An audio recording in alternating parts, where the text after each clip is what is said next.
Halo, saya akan menyampaikan materi kaitannya dengan regulasi perencanaan pembangunan desa.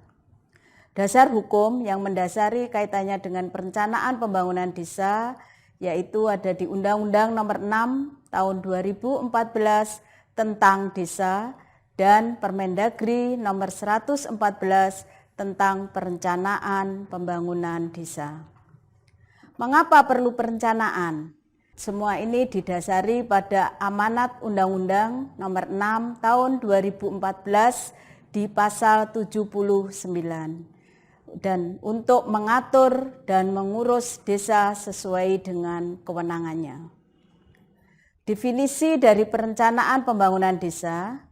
Perencanaan pembangunan desa adalah proses tahapan kegiatan yang diselenggarakan oleh pemerintah desa untuk melibatkan Badan Pemusyawaratan Desa yang biasanya kita kenal dengan BPD dan unsur masyarakat secara partisipatif untuk pemanfaatan dan pengalokasian sumber daya desa dalam rangka mencapai tujuan pembangunan desa.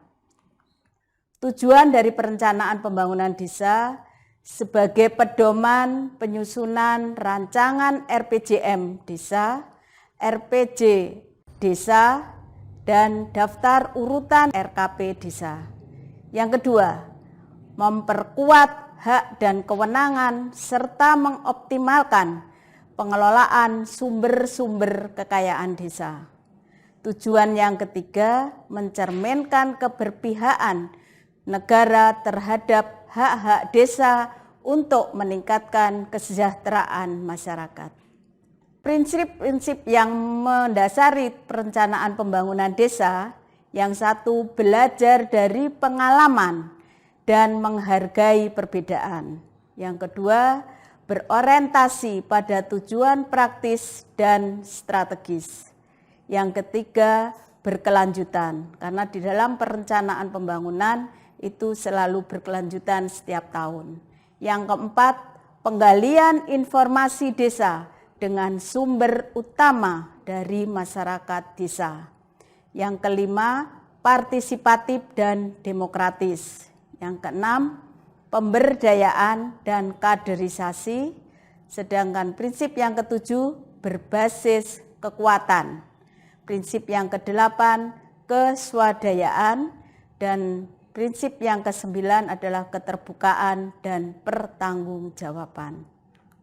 Perencanaan pembangunan desa, di dalam perencanaan pembangunan desa itu ada dua. Yang satu adalah rencana pembangunan jangka menengah desa atau RPJM desa untuk jangka waktu 6 tahun atau masa jabatan kepala desa selama 6 tahun. Sedangkan yang kedua adalah rencana pembangunan tahunan desa atau yang disebut dengan rencana kerja pemerintah desa atau RKP desa yang merupakan penjabaran dari rencana pembangunan desa dalam jangka waktu 1 tahun.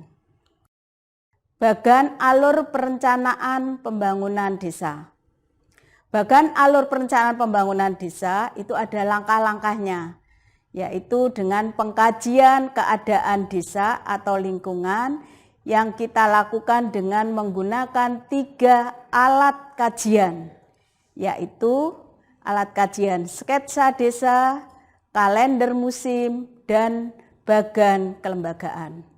Masing-masing alat kajian inilah yang nanti kita akan dapatkan daftar masalah dan potensi yang ada di desa yang bisa mendukung untuk melakukan atau memecahkan masalah yang ada di 3 alat kajian.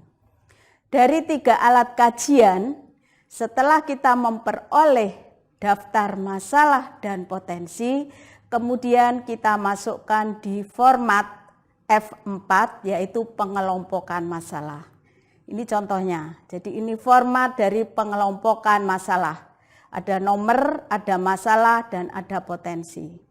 Apabila di dalam 3 alat kajian ini ada masalah yang sama, maka di dalam pengelompokan kita ambil satu masalah saja.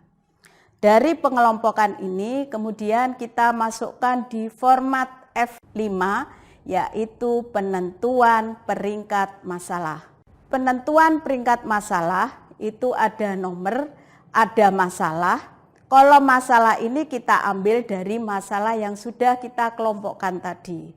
Kemudian dari masalah ini kita akan lakukan dengan kriteria, karena itu ada ukurannya. Jadi ukuran bisa kita pastikan atau kita tentukan 1 sampai 5 atau 1 sampai 3. Ini adalah berdasarkan kesepakatan kita bersama. Di situ masalah kriterianya bisa dirasakan oleh orang banyak. Apakah masalah itu dirasakan oleh orang banyak? Kalau memang itu dirasakan oleh orang banyak, berarti masalah atau skornya itu lebih tinggi. Jadi ini juga kita skor berdasarkan hasil dari musyawarah. Kemudian ada format lagi yaitu sangat parah. Sangat parah ini apakah masalah itu sangat parah dan dirasakan oleh orang banyak atau tidak untuk menentukan skornya.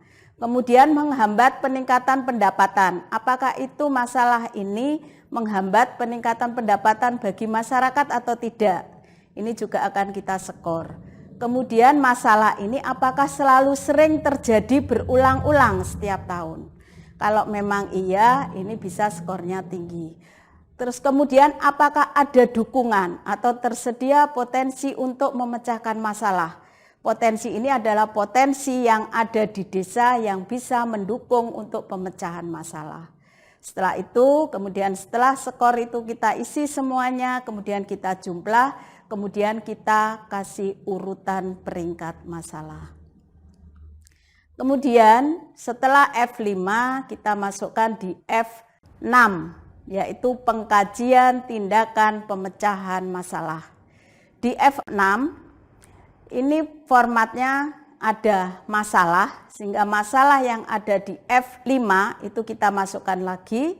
Kemudian dari masalah F5 apa penyebabnya sehingga terjadi masalah itu. Kemudian potensi apa saja yang mendukung, ini juga sama potensi yang ada di desa. Kemudian bagaimana alternatif tindakan pemecahan masalahnya, sehingga kemudian kita ambil tindakan yang layak. Alternatif tindakan pemecahan masalah bisa muncul atau bisa juga terjadi 1 sampai 2 untuk memecahkan masalah, sehingga pada tindakan yang layak itu kita ambil 1. Kemudian F7, dari F6 kita masukkan ke F7, modelnya F7 sama dengan F5, itu kita skor dengan nilai 1 sampai 5. F7 adalah penentuan tindakan atau penentuan peringkat tindakan. Tindakan yang layak di F6 kita masukkan di format F7. Kemudian dari tindakan yang layak tadi, apakah pemenuhan kebutuhan orang banyak? Kalau memang itu iya, berarti skornya tinggi. Kemudian di sampingnya ada format lagi yaitu dukungan peningkatan pendapatan masyarakat. Apakah itu tindakan masalah itu bisa mendukung untuk peningkatan pendapatan masalah atau tidak. Kemudian dukungan potensi untuk mengatasi masalah. Jadi potensi yang ada di format mulai F4, F5, F6 itu kita masukkan di F7. Kemudian kita jumlah, kita skor, kemudian kita temukan tindakan pemecahan masalah atau peringkat tindakan. Dari hasil F7 itu bisa kita pakai sebagai dasar untuk menyusun rencana program swadaya. Jadi ada bisa untuk menyusun rencana program swadaya, bisa untuk menyusun rencana program yang sudah ada dananya, kemudian bisa untuk menyusun rencana program terpadu antara swadaya dan dana yang sudah ada, dan juga bisa sebagai dasar untuk menyusun RPJM desa. Karena dari data inilah yang akan digunakan oleh kepala desa untuk menyusun RPJM selama 6 tahun. Dan juga sebagai dasar untuk menyusun rencana kerja pembangunan desa tahunan dan daftar usulan rencana kerja pemerintah desa. Sekian dan terima kasih.